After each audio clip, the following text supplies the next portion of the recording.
Hola, estimados amigos, bienvenidos al Círculo de Lectura del Colegio de Escritores y Poetas del Sureste. Y el día de hoy vamos a revisar una serie de ensayos de Ezra Pound. Y primeramente vamos a pedirle a alguien que haga unos comentarios para que podamos entrar de lleno con este gran escritor y poeta. Susi, ¿nos podrías comentar algo del arte de la poesía de Ezra Pound? Sí, doctor, muy buenas noches, gracias compañeros. Pues fíjense que es muy interesante algunas cuestiones sobre las nociones de la poética de Ezra Pound en sus primeros poemas. Podemos citar algunas cosas que creo que son muy interesantes porque él manifiesta que debemos de tratar directamente la cosa. Habla de los textos, sea esta subjetiva u objetiva. Prescindir de toda palabra que no contribuya a la presentación del poema. Que la fuerza emotiva debe provocar la imagen. Y también dice que creo que es, la energía de emoción se expresa con forma. Y aquí hay algo muy importante. Dice, no le prestes atención a la crítica de los hombres que nunca han escrito una obra notable. Que debemos aceptar la influencia en cuantos grandes artistas nos sea posible.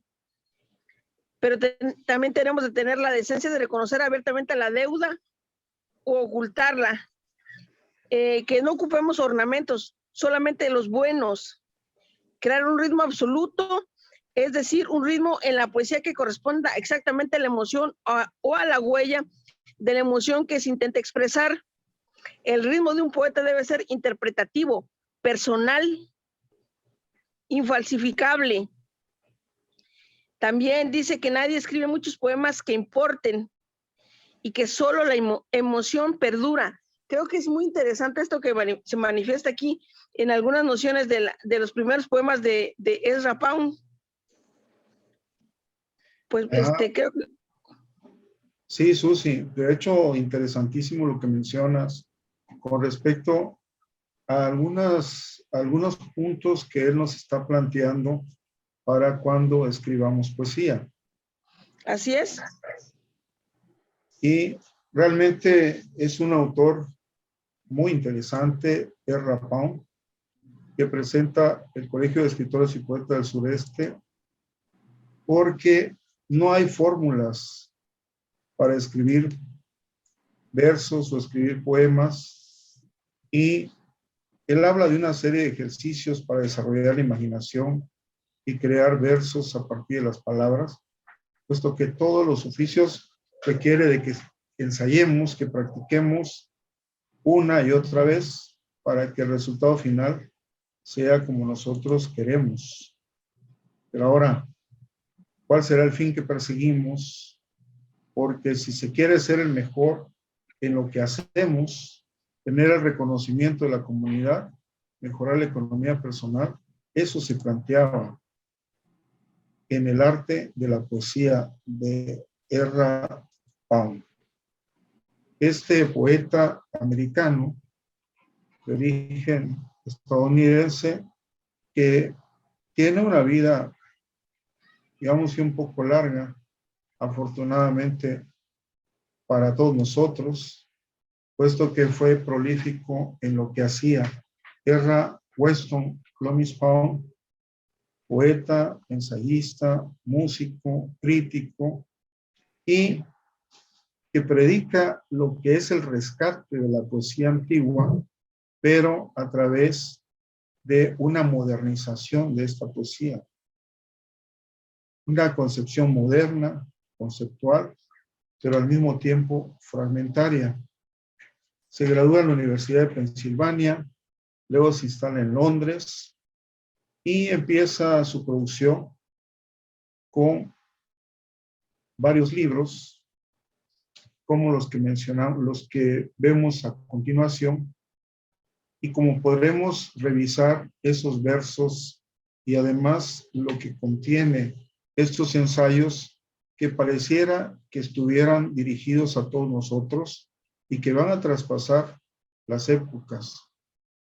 Cuando él se traslada a Londres, va a tomar las lenguas y las formas poéticas arcaicas, en especial las provenzales, esas que se hablaban al sureste de Francia, y él buscando rehacerse todo el tiempo como poeta.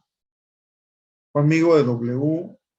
B. Yeats, a quien consideraba el mayor poeta vivo, y es que nada menos que él fue premio Nobel de literatura.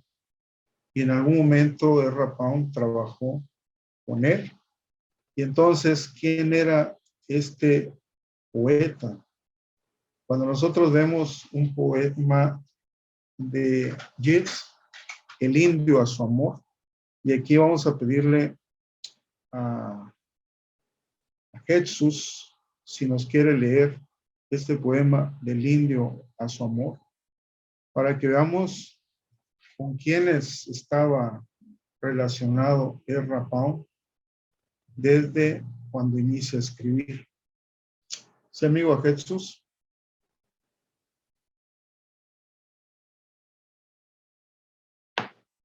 Bien. Susi, ¿sí alcanzan a leer el poema? Bueno, ¿me escuchan? Sí, te escuchamos. Sí, bueno. El indio a su amor. Adelante. El indio a su amor. La isla sueña bajo el amanecer y grandes ramas destilan gotas de tranquilidad. Las pavas reales bailan sobre un césped de seda. En un árbol se balancea un loro, rabiando ante su propia imagen en el esmaltado mar.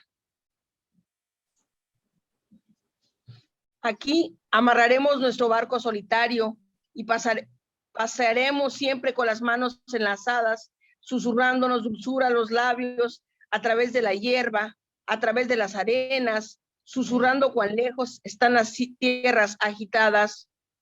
Como nosotros, los únicos mortales, estamos. Mientras nuestro amor florece, una estrella india, un meteoro del corazón ardiente, prendido a la marea que refulge, a las alas que refulgen y se precipitan.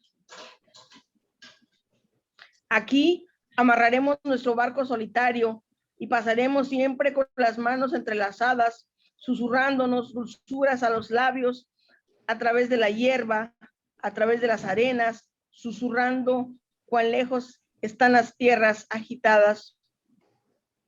Como nosotros, los únicos mortales, estamos escondidos bajo quietas ramas, alejados, mientras nuestro amor florece, una estrella india, un meteoro del corazón ardiente, prendido a la marea que refulge, a las alas que refulgen y se precipitan. Las ramas cargadas, la paloma bruñida que gime y suspira 100 días, como nuevas sombras vagarán cuando muramos, cuando la tarde haya silenciado los caminos de plumas, como vaporosas huellas, junto al letárgico resplandor del agua. 1889. Sí, es del libro Crossway, no sé si es correcta la pronunciación ahí con Alvin, pero es escritor William Butler Yeats, Nobel de Literatura en 1923, y amigo, y que Ezra Pound consideraba el poeta mayor de ese tiempo. Y como ustedes pueden ver a través de lo que estábamos leyendo, aunque se repitieron algunos versos, veamos cómo trabajan los versos, las figuras literarias, estos poemas cargados de imágenes que se escuchan bien y tienen un profundo significado. Ahora, en 1914 se casa con una pintora, Dorothy Shakespeare, y quien era hija de una novelista y amante del poeta que estábamos leyendo, y un matrimonio que va a tener altibajos porque Ezra Pound tenía a alguien más de la que incluso llegó a tener una hija y que fue con la que al final de cuentas concluye su vida. Después de separarse en 1960, se marcha con Olga a Italia. 1925, y esto lo comento porque tenía una vida muy emocionante para su forma de escribir. En París se editan los 16 primeros cantos y luego se reeditan a lo largo de su vida los cantos pisanos, los cantares, donde él incluye versos de diversas lenguas y retoma materiales procedentes de otros autores y de varias tradiciones, incluso de China. Se dice que era enemigo del romanticismo y de un discurso lógico, aunque cuando nosotros estamos leyendo lo que él menciona, pareciera que tiene ese discurso lógico. Su obra compleja, difícil, va a influir sobre varios de sus discípulos que, por cierto, eran muy famosos, como Eliot, como James Joyce, del Ulises. Y además, R. Pound aconseja en sus primeros pasos literarios a su amigo Ernest Hemingway. Así que muy activo, durante los años 30 publica ensayos sobre literatura y política, como van a destacar entre esos libros como leer el ABC de la economía y el ABC de la lectura. Luego se traslada a Italia y tiene cierta simpatía por el fascismo. Durante la Segunda Guerra Mundial realiza misiones radiofónicas de propaganda y cuando pierden la guerra fue detenido por los aliados y estuvo declarado paranoico y permaneció encerrados en un sanatorio. Después recobra su libertad y se traslada definitivamente a Italia. Y entonces, en esto que hemos preparado para todos ustedes, he querido tomar, como en los diferentes círculos de lectura, imágenes directas primero del libro, solamente de algunas páginas, que en este caso, como este libro no tiene índice, pues que son una serie de ensayos que él realiza, nos dimos a la tarea de retomar en base a las partes que él va a darle una mayor importancia, una especie de índice, y él inicia mencionando una recapitulación. Y ya como había mencionado nuestra amiga Susi, en relación a que se va a unir a dos poetas, de hecho, H.D. y Richard Ellington. Y entonces nosotros queríamos saber quién era H.D. y es una poeta en la cual tenemos algún poema para que revisemos, y Richard Ellington. Y entonces ahí R. Pound menciona que ellos estaban de acuerdo, si no en muchas cosas, puesto que era difícil que coincidieran, sí en esas tres, que era tratar a la cosa directamente. Y al final de cuentas es su objeto de estudio. Luego prescindir de toda palabra que no contribuyera a la presentación y, en cuanto al ritmo, seguir una secuencia a la que son en las frases musicales. Y entonces va mencionando algunas prohibiciones, donde nos va a hablar de lo que es la imagen, que más adelante retomo en letras grandes, y cómo nos menciona o nos la presenta como un complejo intelectual y emotivo, pero en un instante. Luego él va a tratar el lenguaje, y donde nos da una recomendación que todos deberíamos seguir cuando nos menciona que no empleemos una sola palabra superflua, ni un solo adjetivo que no sea revelador. Ahí tenemos cómo trata el ritmo y la rima. Luego va a hablar de los prolegómenos y nos va a mencionar su credo o sus afirmaciones o en lo que él creía en relación a lo que es el escribir un poema. Y cómo nos va a hablar de que él cree en el ritmo, en los símbolos, en la técnica y en la forma.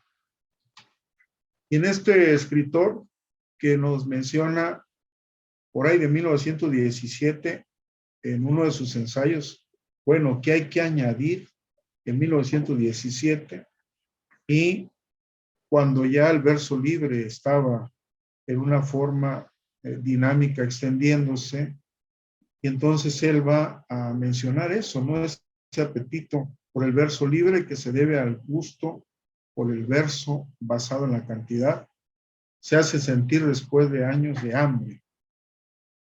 Pero menciona, dudo que podamos hacer nuestras en inglés las reglas cuantitativas establecidas para el griego y el latín, en gran parte por gramáticos latinos. Y entonces menciona el verso libre como que no debiera escribirse cuando uno está forzado a hacerlo. Y solamente lo debemos hacer cuando la cosa sola tome un ritmo más bello que el de la métrica establecida, o más real, más partícipe de la emoción de la cosa, más relacionado, íntimo e interpretativo que la métrica de la poesía. Entonces tenemos otras partes donde él va marcando, solo la emoción perdura, solo la emoción perdura. Luego, en otra parte de la página 25 nos habla de cómo leer la instrucción literaria en nuestras casas de estudio y hace una crítica con respecto a que era pesada e ineficaz. Luego habla de un método, ese método simple que él menciona como simple. También nos va a escribir en su ensayo las relatividades defectuosas y habla de Estados Unidos, pero más adelante se va a referir a Inglaterra y a Francia. Y luego, ¿libros para qué? ¿Para qué se hace esta pregunta inicial? ¿Para qué queremos libros? Entonces hace un desglose y luego en una segunda parte, que es una segunda parte después de una primera parte corta. Esta que puede ser una introducción al método, porque para él es tan importante para el propósito del pensamiento mantener la eficiencia del lenguaje, como en la cirugía mantener libres de bacilos del tétanos a las vendas del paciente. Y fíjense qué profundo lo que él menciona con respecto a la eficiencia del lenguaje. También nos habla del idioma. ¿Por qué? Como veremos enseguida, porque él comenta que cuando un poema está bien escrito, aunque lo cambiemos de idioma, se va a escuchar bien. Luego también va a hacer un desglose sobre la prosa, porque si bien para él el lenguaje de la prosa tiene una carga de mucho menor intensidad, quizás sea esta la única distinción válida entre prosa y poesía, porque la prosa permite presentar muchos hechos y puede ser muy explícita, pero requiere una mayor cantidad de lenguaje. Y luego nos va hablando de los romanos, del medievo, de los italianos, y a lo largo de los siglos en una forma muy desglosada, puesto que el libro tampoco es muy grande, y nos habla de la tercera parte de su ensayo con conclusiones, excepciones y currícula. Y aquí entra a Francia con la decadencia de Inglaterra. Comienza cuando Landor hizo sus maletas y se fue a Toscana. Entonces, ahí Inglaterra había retenido a sus mejores autores y va haciendo ese comentario. Luego habla de Inglaterra. Frente a la actividad seria, Inglaterra solo puede ofrecer a Robert Browning, porque ya no tiene paralelo francés ni europeo. Después habla de una vacuna que ahorita está tan de moda con respecto a los virus. Sin embargo,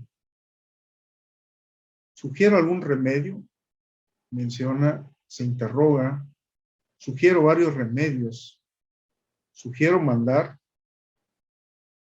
Diablo a cuanto crítico emplee términos generales vagos, no solo a los que usan términos vagos, y esto por lo que también Susana hacía el comentario en relación a que un crítico, según R. Pound, no podía ser buen crítico si no ha sido creador, o no ha creado una obra que realmente valga la pena. Ahora, habla del artista formal. ¿Por qué? Porque las artes, la literatura, la poesía, son ciencias tal como la química. Su objeto de estudio es el hombre, tanto la especie como el individuo. La química trata de la materia considerada en cuanto a su composición.